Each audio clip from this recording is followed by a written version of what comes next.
let's just talk about Bach for a minute, because the teacher that said to me, the key to creativity is observation. I was in like college age, and I went to sit with him at meditation retreats, and there was a lot of musicians in the community, and for a series of days, there was Bach played live by these wonderful musicians. And I never really got Bach at that age. I was like 19, 18 years old. I was listening to jazz, and I was playing Chopin and Beethoven, more romantic kind of pieces that had all this technique because I have a big hand. And Bach never, and all of a sudden the counterpoint and the architecture again in the left hand, to have your left hand be as melodic and strong as your right hand. I fell in love with Bach. And Bach, to me, even now, it feels to me that it's kind of like going to take a shower or going to rest somewhere. It's like it breaks everything down to the basic structure of music, for Western music at least. Now, if you're listening to something from Ghana or from Indonesia or something, then that's a whole different thing. And I love it. I just love Bach.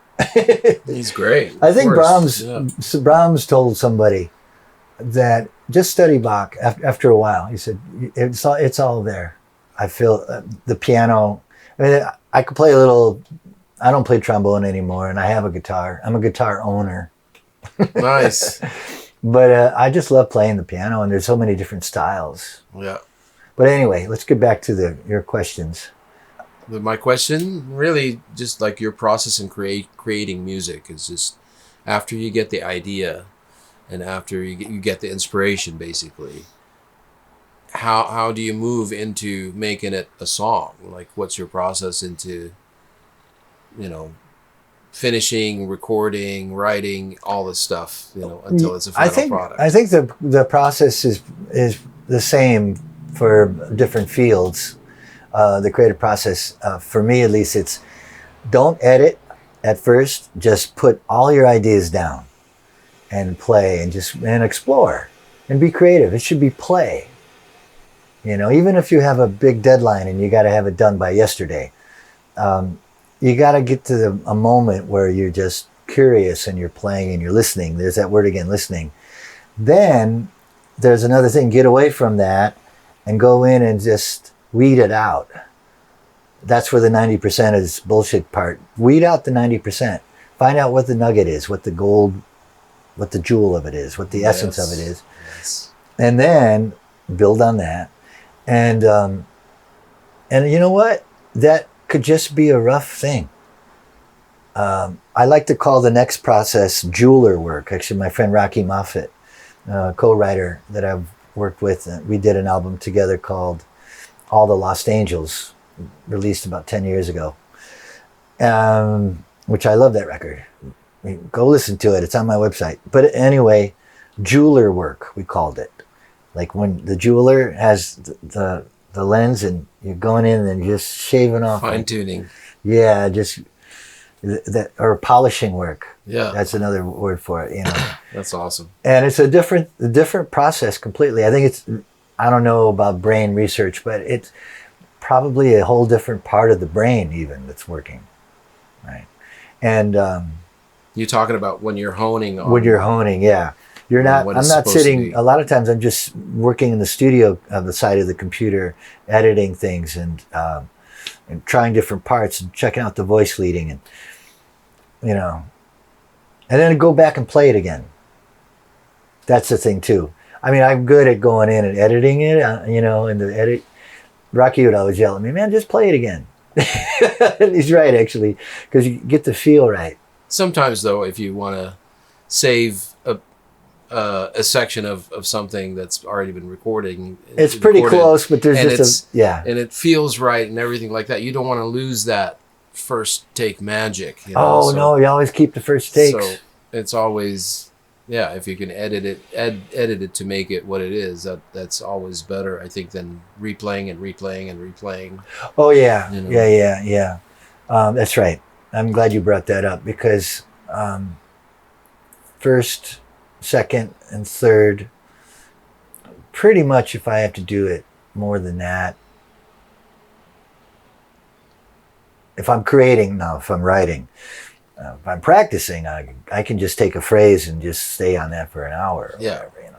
That's a different thing. But when you're writing and you're recording, your chances are when you bring your let me speak first person. When I bring my mind, my conscious mind, and I'm analyzing my fingering, and you're already out of the zone. Yeah. You're not in the zone anymore for that. Yeah. I mean, this is basic 101 stuff, Yeah. you know. But that's some great advice you have, you know, as far as, you know, in the process of making something is to just spit out as much creative stuff as you can and just like have fun and, you know. Have fun. And also, this brings up an interesting point. I'm just thinking now while you're talking. Robert Glasper mentioned this once on a post that he did that, you know, you might not be a good producer. You might not be you might like to play or you might like to sing, but you might not be a good songwriter. You might be a good songwriter, but you're actually not that great of a player. Right. And all these things. And that's where you find out what you do and do it well.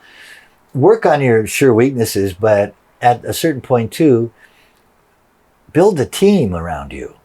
And that brings us back to the listening part. Having bouncing ideas off other guys or other women, you know, other people, musicians, writers, find the right team, and it will bring you to another place. It will bring you up to level a place. You up, so to speak. Yeah. Yeah. Yeah. Nice. Yes, that's another way of making the magic for sure. And that's what I think what a producer is, right? The real producer is they listen to this guy and they listen to that woman and then that, and they say, you know, what if we put the two of them together in a room? What would happen? You know, that's one of the aspects of being a producer is just having the ear for it. You might not have noticed it. Yeah. Yeah. It also helps, like, you know, so there's somebody like a producer in the room that, you know, can do an unbiased opinion of what's going on and, you know, can also propel you to just make the best piece you can make and make the best part you can, you know. Yeah.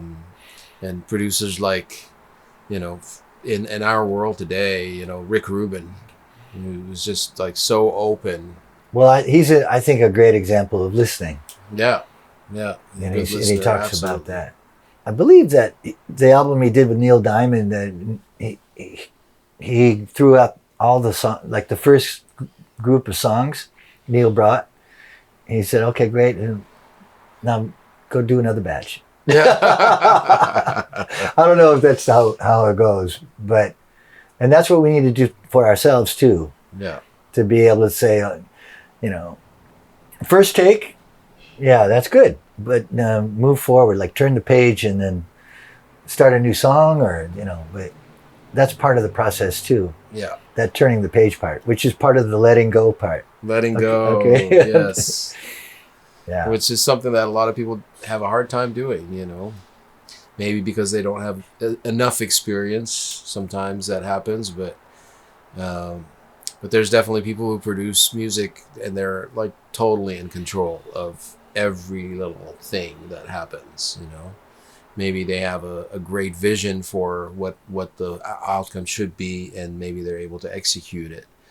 But it's better when you're not so attached, I find, you know. And well, that's why I like to use the word. Says. I like to use the word play. Yeah. And I think Victor Wooten talks about this, but to always have the sense that it's play. We're playing, we're exploring, we're trying things. We're, you know, even if you're playing classical music, it should be play. And sometimes when I remember that, I feel like I drop into a depth better in myself. You know, just oh yeah, you know, it's be curious about things. You know, And it's not always like that. Sometimes it is, like, especially the jeweler work, the polishing work, it gets very technical. And sometimes, you know, you just want to make that note shorter. You want to change that voicing. You want to, you know, and that's very analytical. But that's another side of building this beautiful thing. That's, right. You know, like I say, I think that's a different part of the brain. You know, the music programs that I was fortunate to be a part of when I was younger, the idea of rehearsing the strings, you know, or rehearsing the rhythm section, you know, okay, horns, I just want to hear the horns by themselves, you know, and the integrity of everybody playing together, you know, just take a small part, just bite off a little bit and chew that and completely, you know, and that's true of writing as well, but it's definitely true of working on my playing. And you know how it is. It's like you play a song. Somebody asked me once, how do you remember all those notes? And it's a song, right? You know, Stella by Starlight, 1, 2. When the whole song comes into your, you know, you just kind of, oh yeah, that's a song on it. It's not you're not thinking of all the notes. So it's good sometimes to break that down. Let's just work on this chord progression, you know, let's just do that. It's a way of varying your practice too. It can give me ideas for composing.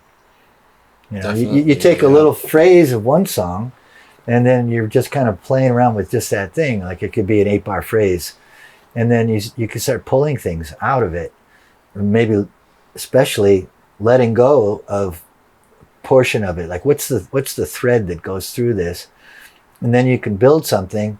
And if you stay with it and you're still curious and feeling playful, you might come up with a complete, no one would ever know it came from that other song. It doesn't resemble that song anymore.